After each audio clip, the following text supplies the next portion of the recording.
Welcome to the Deep Dive. Today we're tackling a subject that touches all of us in ways we might not even realize. Human indifference. We've gathered a really fascinating range of sources, diving into psychology, sociology, philosophy, the workings of the brain, history, ethics, even the role of AI. It's quite a mix. Yeah, and if you're like us, you're looking for those key insights, right? The ones that help you quickly grasp complex topics, connect the dots. At those aha moments. Exactly. So our mission today is to cut through the noise, pull out the most surprising facts about why we care, or, well, why we sometimes don't. Right. We want a deep understanding of indifference, what it means for us, for society, but without getting totally bogged down. Precisely. And what's so compelling, I think, is how this idea of not caring actually unlocks some really fundamental things about human nature, how we interact with the world. We'll be exploring how different fields define it, how it shows up in our emotions, our actions, what's happening in our brains. Even how things like logic and AI connect to this very human trait. Yeah. It's a real exploration. It really is, into the core of our engagement with life. Okay, let's dive right in then. These terms, indifference and apathy, they often pop up together, and our sources show why. They do seem linked. From a psychological angle, apathy is really seen as this absence, like a lack of feeling, interest, or concern. Yeah. Almost like the internal spark just isn't there. Like a void. Yeah, one source really nails this, describing a lack of interest across the board, social stuff, big questions, everything. But then sociology steps in with social apathy. Which is a bit different. Right, it's more about our outward engagement. Ignoring social norms, political events, just a reluctance to get involved, like not voting. That's a crucial distinction. Psychology is looking inward at that lack of motivation, while sociology is seeing the outward effects pulling back from the community. And how that shapes society itself. Exactly. How those individual feelings, or lack thereof, impact the bigger picture. Okay, but here's where it gets really interesting. Philosophy throws in a curveball with the ancient Stoic idea of apatheia. Yes. Not quite the same thing as modern apathy. Not at all. For the Stoics, it was actually a virtue, a state of inner peace you get by being free from disturbing emotions. It was about control, wasn't it? Exactly. Focusing on what you can control, your own judgments, not getting pushed around by external events. Quite a different take on not caring. Precisely. So the core insight there is that not caring isn't automatically bad. Its value depends entirely on what you're not letting control you. The Stoics valued that emotional resilience. But today, in many Western societies, we tend to see a lack of emotional engagement as a problem. It really makes you think about how our values have shifted over time, doesn't it? Definitely. It does. Now, our sources also show that indifference isn't just like on or off. It exists on a spectrum. Right, it's nuanced. We can have emotional detachment, which one source describes as just lacking that emotional connection with others. There could even be a way to protect ourselves, maybe even relieve pain, like our user wondered. The coping mechanism. Could be. But then at the far end, you have pathological apathy. That's a really profound indifference linked to actual brain disorders like in Alzheimer's. And that range of causes is fascinating. Detachment might be temporary, a psychological shield against stress, but pathological apathy points to something deeper, often neurological. The reason behind the indifference is key self-preservation versus, say, a symptom of illness. And it's so important to separate apathy from depression. One source helps us there. While they can overlap, apathy is mainly about that lack of motivation. Whereas depression is more that persistent low mood, the sadness. Right. Someone apathetic might just not care, but someone depressed might still care deeply, but lack the energy or hope to actually do anything. That distinction is vital, because if we mistake detachment from trauma, especially childhood trauma, as just apathy, well, we risk missing the real need for support. Yeah, our labels matter. They have real consequences. Absolutely. So, okay, how does this not caring actually show up on the outside? The user asked about laughter, crying, anger, happiness, the whole emotional display. Right. How does it look? Generally, it seems indifference kind of dampens these expressions, or maybe they're just absent altogether. But one source mentioned emotional blunting. Yes, where someone might still feel things inside, but it just doesn't show on their face or in their actions. Exactly. So it's not always a lack of inner experience, which raises a key question. Is it conscious suppression? Like, are they holding back to protect themselves, maybe? Or is it an inability to express, perhaps due to something else? Yeah, the purpose behind the lack of expression seems critical. It really is. What about humor? One source noted that apathetic individuals might not respond typically. Maybe they just lack the interest or the emotional responsiveness. Makes sense. Humor relies on that shared emotional connection, doesn't it? Totally. Makes you think about those times a joke just falls flat. Maybe a touch of apathy in the room. Could be. It certainly highlights the social side of humor. And again, it comes back to, is the lack of response a choice, maybe to keep composure? Or is it about a diminished capacity for engagement? And we can't forget the cultural angle here. Different sources remind us. What looks like indifference in one culture might just be seen as stoicism or reserve in another. Oh, absolutely. Cultural norms shape how we read emotional signals, or the lack of them. Yeah, you can't just assume everyone interprets a lack of expression the same way. Very true. A quiet demeanor might be respectful in one place, but seem cold or uncaring somewhere else. Okay, let's look at the impact on individuals. What are the consequences of living in this state of indifference? Well, it doesn't sound good. No, the research paints a concerning picture. One source links it directly to a lower quality of life, even a higher risk of dying earlier or needing institutional care. Yeah. And it also talks about a lack of that fundamental sense of purpose or meaning in life. And that lack of purpose can have really concrete, sometimes dangerous effects. Severe apathy, that lack of goal orientation mentioned earlier, can lead someone to neglect basic self-care. You know, eating, hygiene, even just resting properly. If you genuinely don't care, those basic drives can just fade. It even messes with how we make decisions. Another source suggests apathetic people tend to see outcomes as more random. So that they don't feel their actions matter as much. Seems like it. Which means they're less likely to explore new options. They just stick with what's familiar, even if it's not great. Yeah. That really connects with the user's interest in logic and state of mind, doesn't it? Absolutely. If you think the world is unpredictable and your choices don't really change things, it's logical in a way to just not bother exploring. It creates a kind of mental inertia. And it's not just emotional. There are cognitive hits, too. Deficits in executive functions, planning, attention, and even a reduced drive to just initiate thoughts. So it affects thinking itself. Yeah. It paints indifference as this active force that really degrades our engagement with life. Yeah. It could lead to a serious downward spiral, hitting both physical and mental health. And if that's widespread, if lots of people feel that way, it could really stifle innovation, problem solving, society-wide impacts. Definitely. A collective lack of engagement could have huge consequences for progress, for tackling big challenges. Okay. Shifting to relationships now. It seems indifference is just corrosive, like acid. That's a good way to put it. It eats away at all kinds of connections because it means withdrawing that care and responsiveness that relationships are built on. The foundation crumbles. Totally. Take parent-child bonds. One source talks about uninvolved parenting, basically. Parental indifference. And the consequences for kids are severe. Yeah. Low self-esteem, social problems, doing poorly in school. Another source even links it to negative impacts on thinking and creativity. Wow. That early indifference from a caregiver can just set such a damaging path. It affects everything: emotional well-being, cognitive growth, social skills. And romantic relationships. Forget about it. Yeah, indifference is often seen as a death knell there. One source calls emotional indifference a clear sign of disengagement.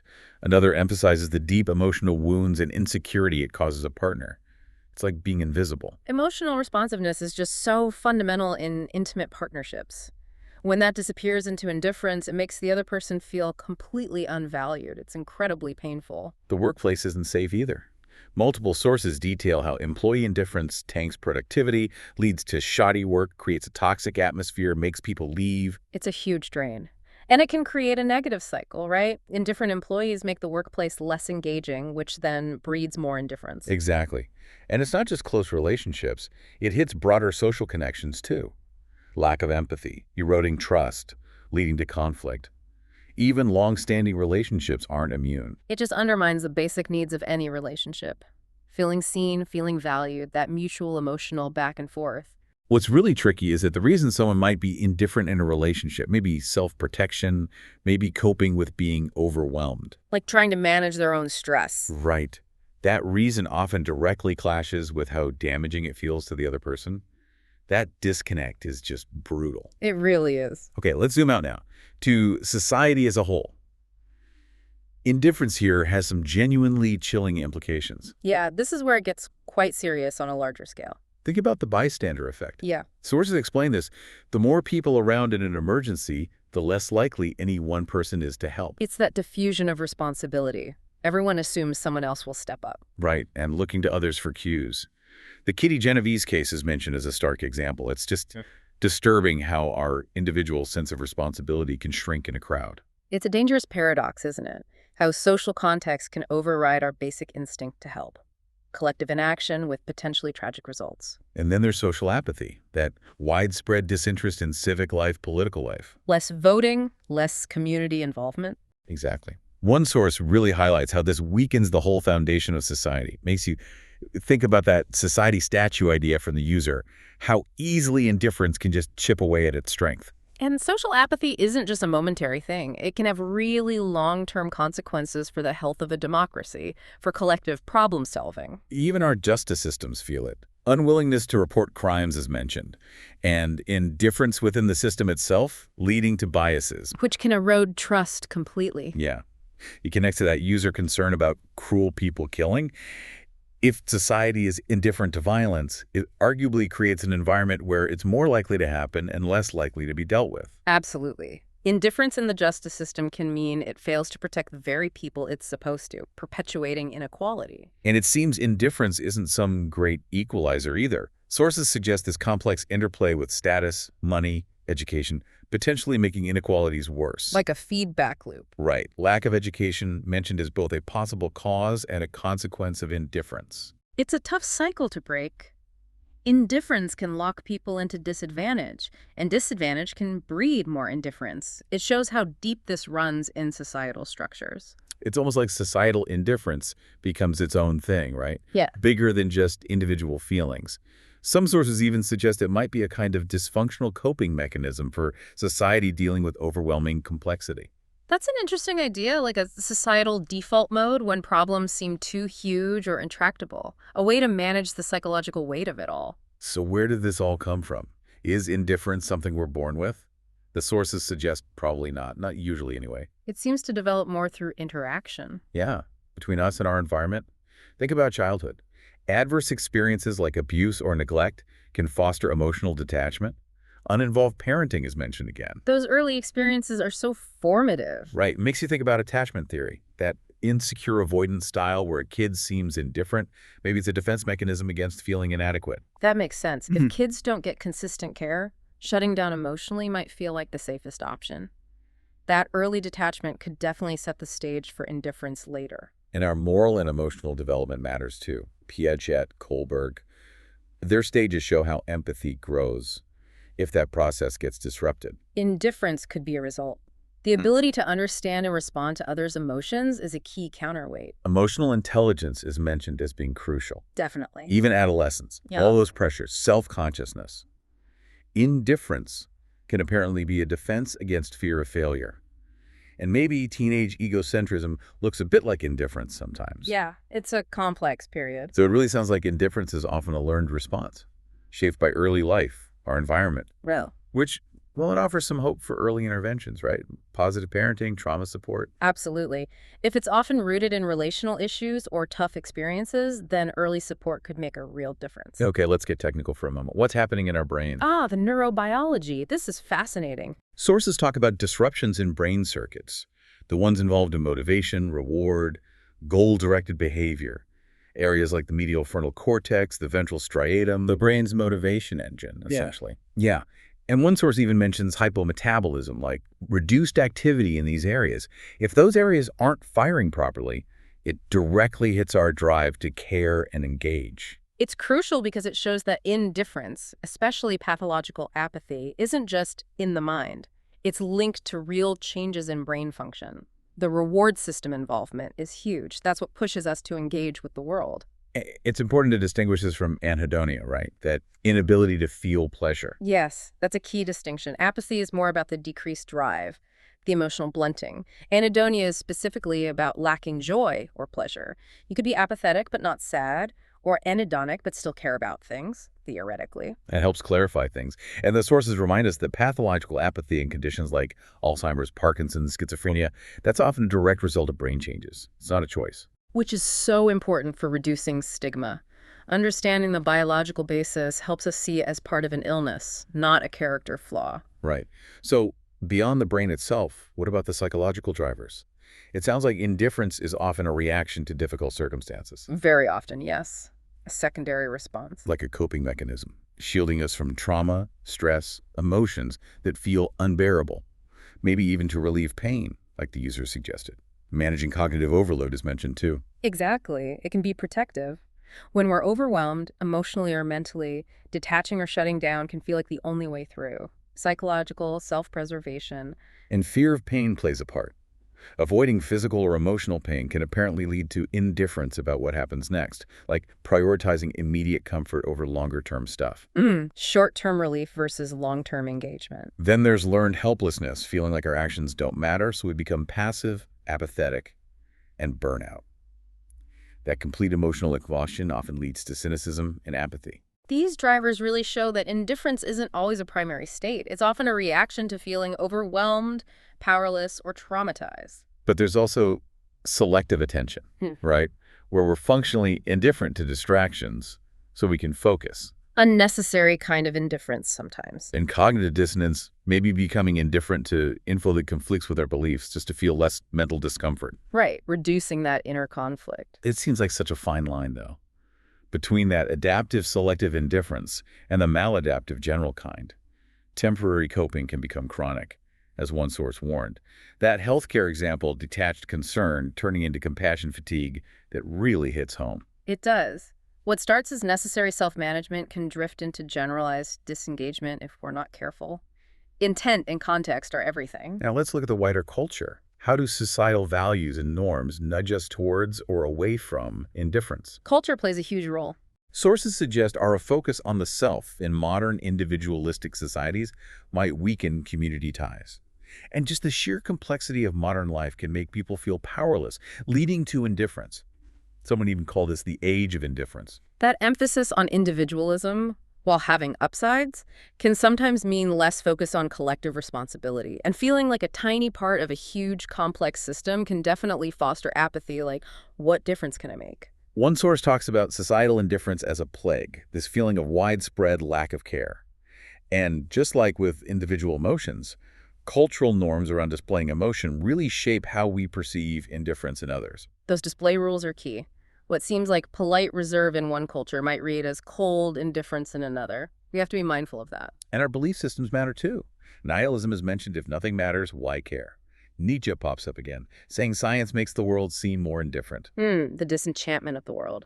And then the idea that we might become indifferent to things that challenge our beliefs, a kind of defensive move. Even indifference being modeled within organizations is mentioned. Belief systems give us meaning. When they crumble, or when we defend them fiercely, indifference can be a result or a shield. And yes, social learning is powerful. We pick up cues from those around us. What about evolution? Could indifference have actually been helpful for survival way back when? It's a provocative idea, but there's some logic to it. Conserving resources during tough times, maybe? And selective investment theory suggests we're wired to be more altruistic towards family and close partners. Maybe indifference towards others was just more evolutionarily stable. From an evolutionary standpoint, yeah. Indiscriminate altruism is costly. So mechanisms for selective concern and, by extension, selective indifference to those outside our immediate circle could have been adaptive. Pain avoidance is linked to survival, too. Right. And maybe indifference towards those who didn't reciprocate or contribute. Our compassion seems really triggered by identifiable individuals' vivid stories. Exactly. Our evolved psychology might struggle with abstract, large-scale suffering. We're more tuned into the immediate, the personal.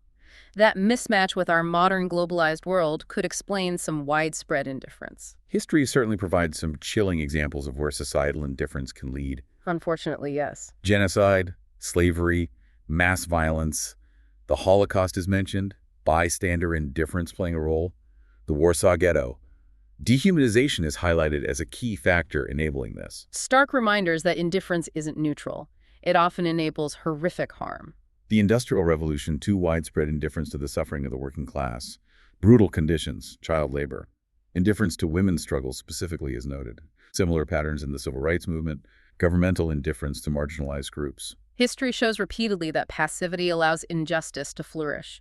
Niemöller's famous quote is mentioned a powerful warning about not speaking out, and new forms of indifference emerge with societal change. Philosophers, of course, have wrestled with this. We mentioned the Stoics and apatheia, indifference to externals for inner peace. A desirable state for them. Then you have existentialists like Sartre and Camus highlighting an indifferent universe where we have to create meaning. That speaks to the user's point about life itself understanding. Right. The indifferent universe is the backdrop against which our freedom and responsibility become paramount. And then nihilism, that bleak view where meaninglessness leads to indifference. Nietzsche, again, on science and indifference. And contemporary philosophers are still debating the moral status of indifference. So philosophy gives us these different lenses. Indifference as virtue, as backdrop, as symptom of crisis, as ethical category. Reflects that human quest for meaning in what can feel like an unresponsive world. It's funny, the word indifference even shows up in logic, math, physics, but meaning different things. Yeah, technical meanings. Probability theory has the principle of indifference giving equal weight when there's no reason to prefer one outcome. But it leads to paradoxes. Right. It's about lack of distinguishing information, not lack of feeling. And those paradoxes show how hard it is to formalize no reason to prefer, mirroring the challenge of understanding human motivation or lack thereof. Game theory uses it too, the indifference principle, in mixed strategies. It's purely strategic. And physics has metaphors, inertia, resistance to change, maybe even entropy, a tendency towards disorder, like apathetic equilibrium. Fascinating conceptual links, but very different from the psychological or social meanings. So ethically, where does indifference stand? Moral indifference is defined as lacking appropriate concern for others or moral principles. A failure to care when caring is morally called for. And it can enable cruelty by eroding empathy. Cruelty is active harm. Indifference is path of disregard. Dehumanization makes it easier. And moral disengagement, those mental tricks we play to violate our own standards without guilt, that creates space for indifference. It neutralizes the psychological brakes, empathy. Guilt that usually stop us from harming others makes bad actions feel permissible. Different ethical frameworks see it differently. Deontology, duty-based, would likely say indifference to duty is wrong. Though Kant had that idea of a duty of apathy, meaning freedom from overwhelming emotion to act virtuously different from modern apathy. Right, a very specific meaning there. Virtue ethics focuses on character, generally seeing apathy as a vice, a lack of compassion. Stoic apatheia being the exception. Ethics of care, prioritizing relationships and empathy, sees moral indifference as fundamentally unethical. Consequentialism would judge it by its results. So how we judge indifference really depends on our ethical starting point. But is all indifference bad? Maybe sometimes detachment is necessary. Functional indifference. That's the question of detached concern. Right. In helping professions medicine, therapy needed for objectivity, preventing burnout. Emergency responders, law enforcement too. Even for our own well-being, selective indifference to stressors can be helpful. Managing overload. Someone even argued an excessive empathy could be problematic. And maybe complex systems like bureaucracies need some functional indifference to operate. The user asked if this is just the way it is. It makes sense for a surgeon maybe, but where's the line? That's the critical issue. In specific contexts, detachment can be necessary for effectiveness and self-preservation. But it has to be distinguished from a general lack of care. The surgeon example is good. The detachment serves a positive goal. The justification is context-dependent. That boundary between functional and harmful is crucial, and probably blurry sometimes. Okay, so who actually benefits from indifference? It feels like a tricky question. It is, and the benefits are often ethically fraught. The indifferent person might get short-term protection, conserve energy, maybe gain strategic advantage in some situations. Potentially, yes. But then perpetrators of harm benefit from bystander indifference. Those in power might benefit from low civic engagement. Maybe society benefits in some limited way from systems running indifferently. But those societal benefits often come at a huge cost to individuals or groups, and for the indifferent person. Those gains seem short-lived, often leading to isolation, lack of meaning. Hardly a path to feeling good all the time. Definitely not. Okay, let's bring AI into this. It doesn't feel, but it analyzes patterns. Right. AI's perspective is data-driven. Computational social science, effective computing, they can find correlations linked to indifference. But there are concerns about AI algorithms accidentally shaping our values, our emotions. Even societal indifference to the risks of AI itself is mentioned. That's a key insight. AI doesn't feel indifferent, but its design and deployment can influence our capacity for care, sometimes invisibly. And yes, ignoring AI risk is a form of indifference with potentially huge stakes. There's this idea of AI-induced indifference, like unfair AI decisions might make us less pro-social, maybe because we blame the AI less. And AI acting as an indifferent bureaucrat, applying rules rigidly. Even over-relying on AI, accepting its outputs without thinking, could be a kind of cognitive indifference. That AI-induced indifference is really concerning. The idea that interacting with these systems could numb our sensitivity to injustice or reduce our own pro-social behavior is, well, worrying. But AI might also help. Chatbots and VR for empathy training are mentioned. Emotional AI for personalized support, maybe helping mitigate compassion fatigue in stressful jobs. There's definitely promise there, using AI as a tool to foster empathy, support well-being, reduce burnout. These are positive potentials. But the caveat is crucial. AI simulates empathy, it doesn't feel it. There's a risk of false connection. A very real risk. Can AI help us develop better logic about life, meaning those big questions? Well, it can process information incredibly well. It could summarize philosophy, simulate ethical dilemmas, but the sources stress its limits. No consciousness, no lived experience. It can't give us ultimate meaning. Right. It can augment our reasoning, help us explore ideas, maybe even force us to clarify our own values when we try to align AI ethically. But it can't provide the answers to existential questions. So better logic might mean more clarity, appreciating different viewpoints, rather than finding one correct logic. Exactly. AI can illuminate the complexities, but it can't tell us which path to take. So navigating the future. How do we mitigate the bad sides of indifference and cultivate engagement? Sounds like we need action on both societal and individual levels. A multifaceted approach, definitely. But societally, civic education, service learning, media literacy to counter desensitization, bystander intervention programs, social movements challenging indifference, countering dehumanization. The goal seems to be creating a culture that values engagement and empathy. Strengthening those social bonds, building social capital, education, awareness, empowerment are key. And individually, psychological approaches. Identifying triggers for apathy, challenging negative thoughts, self-compassion, taking small steps, re-engaging, maybe therapy. Understanding indifference itself can be transformative. Reclaiming agency, finding purpose in action, consciously developing empathy. Right. It's about both the inner work and the outer engagement. Absolutely. And teaching kids about this seems vital. Modeling empathy, emotion coaching, media literacy, perspective taking, discussing moral dilemmas. Helping them understand their own feelings and recognize harmful indifference in the world. It's about fostering those positive traits, empathy, critical thinking, emotional intelligence as the antidote. Starting early to build that foundation. Precisely. Careful guidance and positive modeling. So as we wrap up this deep dive, wow, indifference is just this incredibly complex thing, isn't it? Touching everything, studied everywhere. It really is multifaceted. It's both this destructive force and sometimes maybe a necessary shield. Discerning the context, the consequences, that seems paramount. Understanding the why and the what. And AI is playing this fascinating dual role, reflecting us, influencing us, for better or worse. A powerful mirror and tool. But ultimately, however powerful AI gets, the responsibility for understanding and dealing with human indifference, that stays with us. It has to. This journey through the labyrinth of indifference, it really is a human one. It urges us towards, well, continued conscious effort, ethical reflection, and just cultivating connection, hopefully for a future that's a bit more compassionate. A worthy goal. This is DigitView.